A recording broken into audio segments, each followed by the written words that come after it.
Oi, meu nome é Yang e você se pergunta, Yang, que lugar é esse? Eu te respondo, é a sala da minha casa. Aí você pergunta, por que você não tá no seu quarto como de costume? E eu te respondo, eu estou com preguiça de ir pra lá. Essa é a minha resposta. Esse barulho de fundo é a minha irmã escutando música no talo. Eu tô aqui hoje pra falar de novo sobre Death Note. Mas, de novo, não é por preguiça nem nada do tipo. É porque no último vídeo que eu fiz sobre Death Note, que foi falando sobre o Light, né? Deu meio que refazendo aquele vídeo onde eu fiz a análise psicológica dele e tudo mais, eu recebi esse comentário aqui. E esse comentário me chamou muita atenção. Eu achei muito interessante a opinião dessa pessoa nesse comentário. E aí eu falei, cara, temos uma coisa aí, temos uma coisa a se pensar aí. Então eu pensei em trazer um vídeo meio que analisando essa ideia que essa pessoa apresentou no comentário, dando a minha opinião sobre a obra e sobre o que a pessoa disse e vendo se mais alguém concorda com ele ou comigo ou tem uma opinião divergente da gente. Então, bora lá. Eu queria a primeira parte desse comentário que me chamou muita atenção, foram só duas partes, é um comentário bem longo, mas duas partes em especiais foi o que mais me chamou a atenção. A primeira parte é quando ele fala que Death Note é um anime raso. E aí eu fiquei pensando sobre isso, anime raso em que sentido? Dentro do comentário dessa pessoa, pelo que eu entendi, ele disse que acredita que Death Note se trata de uma obra rasa, porque é uma obra que ela não abrange muitos... Meu Deus do céu, agora minha cachorra tá se coçando. Porque é uma obra que ela não é uma obra muito inclusiva, né? Não tem absolutamente nenhum personagem negro na obra, não tem nenhuma mulher envolvida de uma forma um pouco mais, como posso dizer, importante dentro da obra, sabe? Você pode até dizer, a gente tem aquela policial lá, que agora eu esqueci o nome dela. Como é o nome daquela mulher? Oh, shit. Here we go again. A Naomi, a gente tem a Naomi Misora lá no momento da obra, que ela realmente é uma mulher muito inteligente, né? Uma ex-agente do FBI e realmente tinha descoberto coisas muito significativas sobre o Kira e estava levando essa informação à web.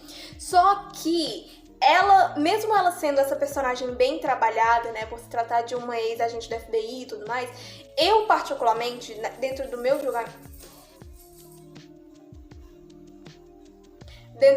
julgamento, eu ainda acho que ela foi um pouco nerfada e eu vou explicar o porquê.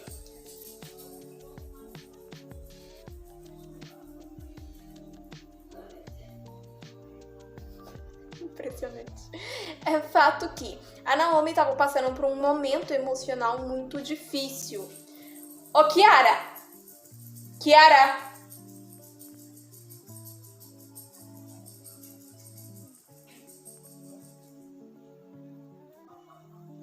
A Naomi estava passando por um momento emocional muito difícil. Ela tinha acabado de perder o Ray, que era o noivo dela. Eu não gravo mais na sala, enfim. Ela tinha acabado de perder o Ray, que era o noivo dela, então ela tava muito, muito mal emocionalmente falando. Então, ela tava naquele momento um pouco mais frágil, um pouco mais sensível, e a primeira pessoa que apareceu, de certa forma, pra dar um ombro amigo pra ela, né, pra meio que acolher ela do porquê que ela tava tão estranha e tudo mais, de certa forma, foi o Light. Eles não conversaram diretamente sobre o Ray e tudo mais, eles falaram mais sobre a investigação dela e tudo mais, só que, na minha visão, aquela cena ali é muito mais um desabafo da Naomi pro Light do que ela só querendo abrir informações e dane-se. E por que eu acho que nessa cena ela foi um pouco nerfada? Assim, eu nunca conheci nenhum agente do FBI na minha vida.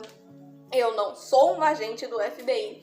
Mas eu acredito que eles com certeza devam ter um treinamento próprio para que mesmo quando eles estejam nesse momento assim mais vulnerável emocionalmente, onde a gente acaba falando as coisas com mais facilidade, se abrindo com mais facilidade, porque a gente tá mal e quer se livrar desse sentimento, mesmo assim eles têm um treinamento e têm um entendimento de que existem algumas informações que eles não podem dar sob hipótese nenhuma, porque pode colocar toda uma investigação em risco, né? Pode arruinar toda uma investigação, e isso pode sim condenar a vida de centenas de pessoas ou até milhares de pessoas, dependendo do tamanho do problema com o qual ele está lidando. Então ali naquele momento, eu acho que eles meio que usaram daquele estereótipo, pelo menos na minha visão, na hora de construir essa cena e de construir a Naomi nessa cena, meio que foi aplicado aquele estereótipo de que mulher é muito mais emocional e por isso ela falou tanto sobre as investigações dela e tudo mais. Aí você pode até argumentar, Yang, mas o Light se passou como uma pessoa confiável pra ela também, ao se apresentar como o chefe da polícia e tudo mais, e ter mostrado que a galera lá realmente conhecia ele. É verdade. De fato, ele demonstrou isso. Só que eu acho que mesmo assim, por se tratar de alguém que não é de dentro da polícia, sabe? Que não é um oficial da polícia, que é apenas um filho da polícia, eu ainda acho que um agente do FBI na vida real não passaria tantas informações quanto a Naomi passou. Na verdade, eu acho que não passaria nenhuma informação que a Naomi passou. Não confiaria também na pessoa pra caminhar do lado dela ou qualquer coisa do tipo, eu não sei, essa é só uma visão minha. E dentro do comentário que essa pessoa fez, eu me lembrei, né, quando ele citou lá a questão de não tem muita representatividade de mulheres, não tem negras e tudo mais, eu pensei na Naomi, mas aí logo depois eu me lembrei dessa minha ideia. Então esse é um ponto que me fez, né, refletir sobre essa primeira parte da opinião dele. E a outra questão já uma questão geral, na verdade, né, que abrange tanto a questão da representatividade feminina, representatividade negra, representatividade LGBTQIA+. A gente tem que lembrar que Death Note é uma obra ali de 2006, se eu não me engano, o anime saiu em 2006, é bem do começo da década de 2000, né, uma obra bem ali, de certa forma, antiga, né? A gente pode considerar até uma obra um pouco antiga. E por se tratar, quando a gente analisa o contexto histórico, né, o tempo onde a obra foi criada, onde a obra foi lançada, torna-se compreensível o porquê de não haver tanta representatividade.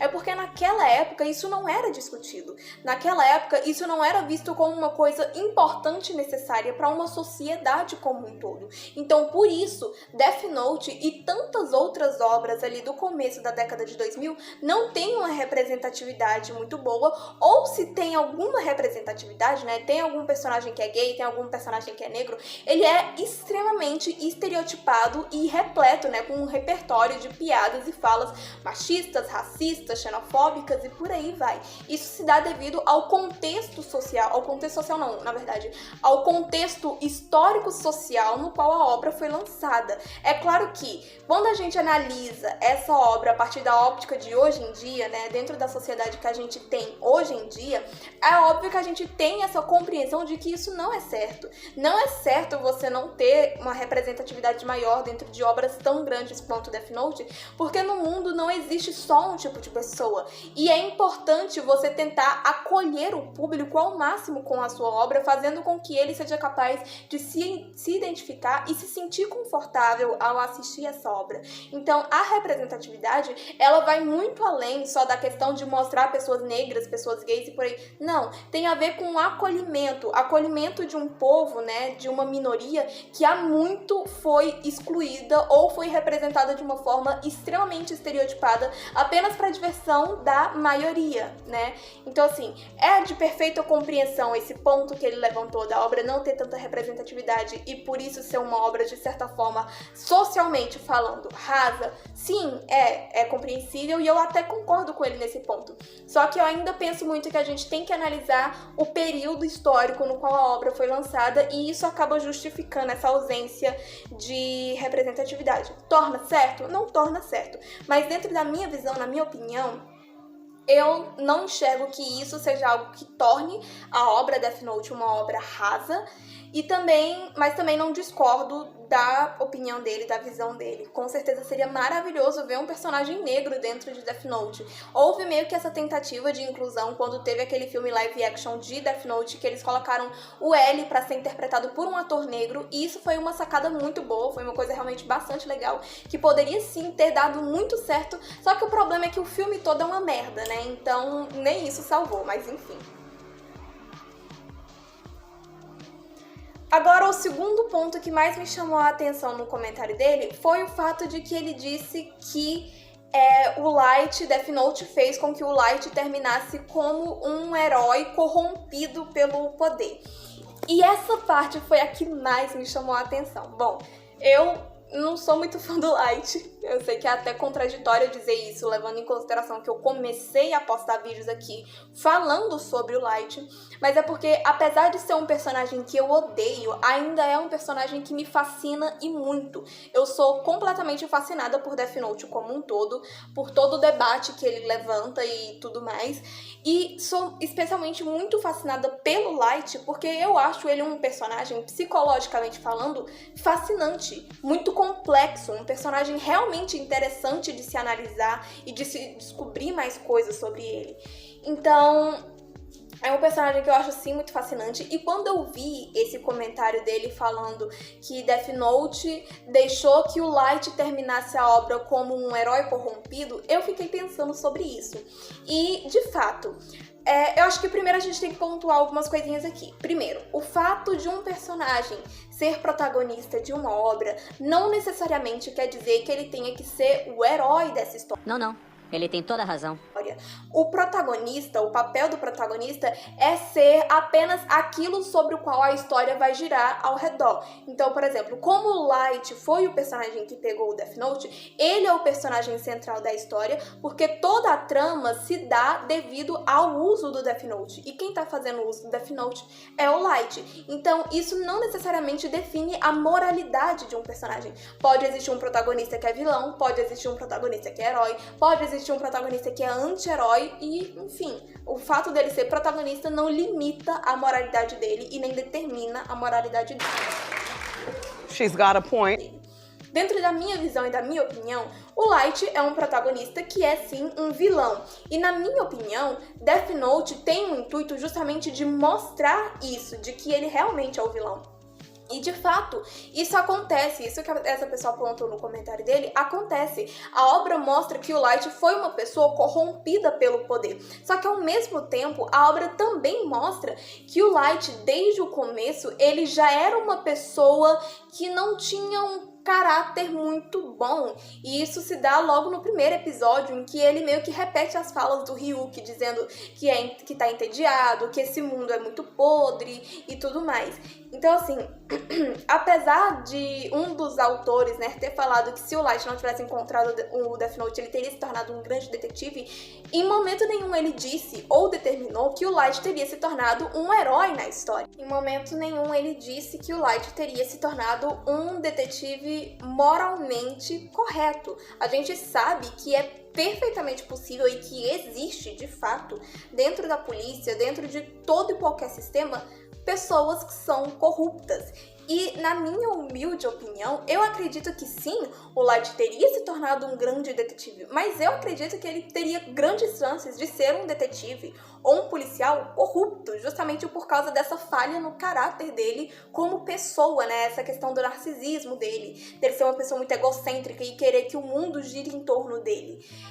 Então, assim, você soma isso, essa falha do caráter dele, junto com um outro ponto que essa pessoa apresentou no comentário dela, que foi o fato de ele meio que ser privilegiado dentro da sociedade, nunca ter tido nenhum problema real, né, no quesito de, como é que se diz? Agora não fugiu a palavra, preconceito, problemas sociais, problemas financeiros, enfim, ele nunca passou por nada disso, ele sempre foi perfeito. Você junta essas duas coisas, na minha visão, você tem um combo perfeito pra você formar um policial ou um detetive extremamente corrupto. Então, assim, eu acho que ele teria se tornado um grande detetive? Ele teria se tornado um grande detetive, mas um grande detetive corrupto. Agora, o ponto dele da história meio que ter deixado ele morrer como alguém que se corrompeu, eu acredito que não. Nesse ponto eu discordo. Eu acho que o Light é uma pessoa corrompida desde o começo pelo caráter dele. Ele tem uma falha de caráter muito grande e de personalidade muito grande desde o começo da obra. Só que no começo ele mascarava isso porque ele não tinha um meio de expor essa falha dele de uma forma que ele fosse socialmente aceito, sabe? Tanto que, na minha opinião, essa história dele falar, eu quero aplicar a justiça no mundo, é só uma mentira para que os atos dele como Kira sejam socialmente aceitos. E se ele não tivesse essa noção, né, se ele talvez não se importasse com a opinião popular, ele saía matando todo mundo mesmo e se chamava de Deus do Novo Mundo e que se dane, entendeu? Mas como ele meio que tinha essa consciência social e de que matar pessoas inocentes era errado, até muito por influência do pai dele, ele meio que cria essa mentira social pra ele e pro público pra que ele seja aceito. Então, assim, eu acho que o Light é um personagem corrompido desde o começo, e isso fica bem explícito quando a gente vê os pensamentos dele, né, que ele é uma pessoa que realmente tem uma opinião muito infantil e muito egocêntrica sobre o mundo, ele tem uma visão muito egocêntrica sobre o mundo, e ele teria se tornado um grande detetive teria se tornado um detetive corrompido desde o princípio. Então, assim, essa é a minha opinião sobre ele. Agora, o fato dele ter sido um herói corrompido, eu acho que não, né? Aí, tanto que naquela cena final, em que ele meio que tá correndo lá depois de ter levado o tiro do Matsuda, ele vê ele mesmo mais jovem passando por ele, né? Tanto que ele olha assim. Só que aquilo seria apenas um reflexo do que ele acha que ele se tornaria, sabe? Ele acredita que se ele não tivesse pego Death Note, ele teria um futuro de sucesso e continuaria nessa noia de que ele sim é uma pessoa boa, quando na verdade não é. Então, assim, eu acho que Death Note deixa bem explícito desde o começo que o Light é o vilão da história e que a visão de justiça dele é a errada, é a problemática ali. E aí chega no final, ele só chegou onde chegou, se tornou o que se tornou por causa de todo o poder que ele recebeu. Mas se ele não tivesse recebido todo aquele poder, ele seria uma pessoa igualmente corrompida. Deu pra entender? Ficou confuso? Eu espero que não tenha ficado confuso. Mas enfim, né? Esse foi o vídeo de hoje. Eu quero agradecer muito a pessoa que deixou esse comentário no vídeo, porque além de me ajudar bastante, me agrada bastante, porque é sempre quando você começa a criar conteúdo pra internet, na minha opinião, uma das partes mais legais é receber os comentários. É claro que tem um ou outro comentário que te deixam meio assim, que você fica chateado, que eu já recebi em outros momentos da minha vida de criação de conteúdo na internet, só que a maioria dos comentários é sempre muito legal de ler, de reagir, porque você vê pessoas com opiniões contrárias às suas, você vê pessoas que concordam e apoiam você, então é realmente muito legal, é uma interação muito bacana, então eu quero agradecer a pessoa que deixou esse comentário. Eu não sei se ela vai ver esse vídeo, mas se você estiver vendo, muito obrigada por ter deixado o seu comentário, ele me fez pensar bastante. E eu deixo aqui, de novo, né, os comentários completamente abertos para vocês dizerem se vocês concordam com a pessoa, se vocês concordam comigo, qual é a visão que você tem sobre Death Note, sobre a obra como um todo, qual é a sua análise dela e, enfim, né, lembrando que eu peço para vocês curtirem, se inscreverem, compartilharem para me ajudar, né, isso me ajuda bastante, e todas as minhas redes sociais vão estar na descrição desse vídeo, então meu Instagram, meu Twitter, meu perfil no Scooby para vocês acompanharem as minhas leituras e o meu link pro TikTok. Então é isso, muito obrigada se você viu o vídeo até aqui, um beijo e tchau!